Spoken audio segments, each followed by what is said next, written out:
Let's take a look at the details of what the TensorFlow code for training a neural network is actually doing. Let's dive in. Before looking at the details of training a neural network, let's recall how you had trained a logistic regression model in the previous course. Step 1 of building a logistic regression model was you would specify how to compute the output given the input feature x and the parameters w and b. So in the first course, we said the logistic regression function predicts f of x is equal to g, the sigmoid function applied to w dot product x plus b, which was the sigmoid function applied to w dot x plus b. So if z is the dot product of w with x plus b, then f of x is 1 over 1 plus e to the negative z.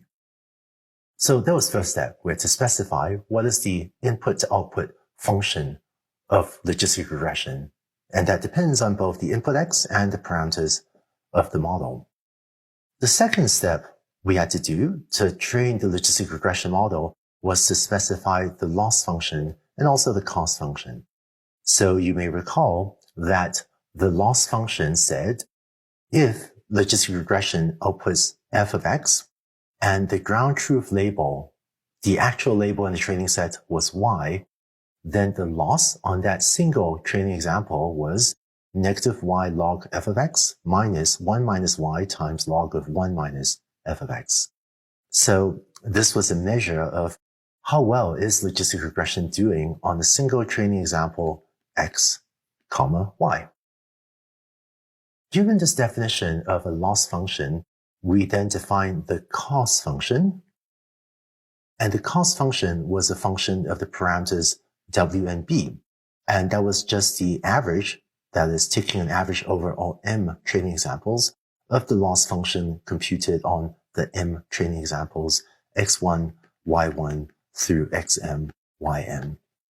And remember that in the convention we're using, the loss function is a function of the output of the learning algorithm and the ground truth label is computed over a single training example, whereas the cost function j is an average of the loss function computed over your entire training set. So that was step 2 of what we did when building up logistic regression. And then the third and final step to train a logistic regression model was to use an algorithm, specifically gradient descent, to minimize that cost function, j of wb, to minimize it as a function of the parameters w and b. And we minimize the cost j as a function of the parameters using gradient descent, where w is updated as w minus the learning rate alpha times the derivative of j with respect to w, and b similarly is updated as b minus the learning rate alpha times the derivative of j with respect to b. So with these 3 steps, step 1, specifying how to compute the output given the input x and parameters. Step 2, specify the loss and cost. And step 3, minimize the cost function. We trained logistic regression. The same 3 steps is how we can train a neural network in TensorFlow. Now let's look at how these 3 steps map to training a neural network. We'll go over this in greater detail on the next 3 slides, but really briefly, step 1 of specifying how to compute the output given the input x and parameters w and b, that's done with this code snippet, which should be familiar from last week of specifying the neural network, and this was actually enough to specify the computations needed in forward propagation or for the inference algorithm, for example. The second step is to compile the model and to tell it what loss you want to use. And here's the code that you use to specify this loss function, which is the binary cross-entropy loss function. And once you specify this loss, taking an average over the entire training set also gives you the cost function for the neural network. And then step 3 is to call a function to try to minimize the cost as a function of the parameters of the neural network. Let's look in greater detail in these 3 steps in the context of training a neural network. The first step, specify how to compute the output given the input x and parameters w and b. This code snippet specifies the entire architecture of the neural network. It tells you that there are 25 hidden units in the first hidden layer, then 15 in the next one, and then one output unit, and that we're using the sigma activation value. And so based on this code snippet, we know also what are the parameters, W1, B1 of the first layer, parameters of the second layer, and parameters of the third layer. So this code snippet specifies the entire architecture of the neural network, and therefore tells TensorFlow everything it needs in order to compute the output x as a function. In order to compute the output A3 or f of x as a function of the input x and the parameters, here we have written WL and BL. Let's go on to step 2. In the second step, you have to specify what is the loss function, and that will also define the cost function we use to train the neural network.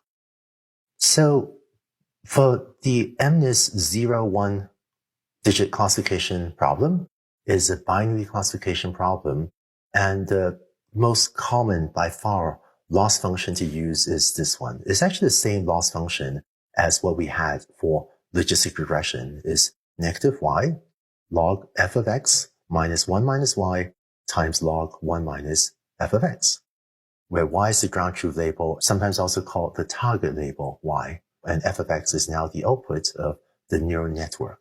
So in the terminology of TensorFlow, this loss function is called binary cross entropy. And the syntax is to ask TensorFlow to compile the neural network using this loss function. And another historical note, Keras was originally a library that had developed independently of TensorFlow. It was actually a totally separate project from TensorFlow, but eventually it got merged into TensorFlow, which is why we have tf.keraslibrary.losses. The name of this loss function. And by the way, I don't always remember the names of all the loss functions in TensorFlow, but I just do a quick web search myself to find the right name, and then I plug that into my code. Having specified the loss with respect to a single training example, TensorFlow knows that the cost you want to minimize is then the average, taking the average over all m training examples of the loss on all of the training examples. And optimizing this cost function will result in fitting the neural network to your binary classification data. In case you want to solve a regression problem rather than a classification problem, you can also tell TensorFlow to compile your model using a different loss function. For example, if you have a regression problem, and if you want to minimize the squared error loss, so here's the squared error loss. The loss with respect to if your learning algorithm outputs f of x with a target or ground truth label of y, that's 1/2 of the squared error, then you can use this loss function in TensorFlow, which is to use the maybe more intuitively named mean squared error loss function. And then TensorFlow will try to minimize the mean squared error. In this expression, I'm using j of capital W, comma capital B to denote the cost function.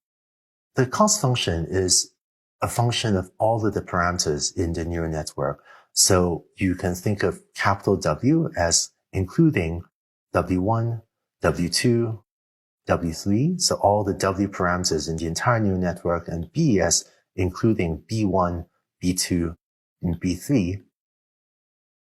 So if you are optimizing the cost function with respect to W and B, you'd be trying to optimize it with respect to all of the parameters in the neural network.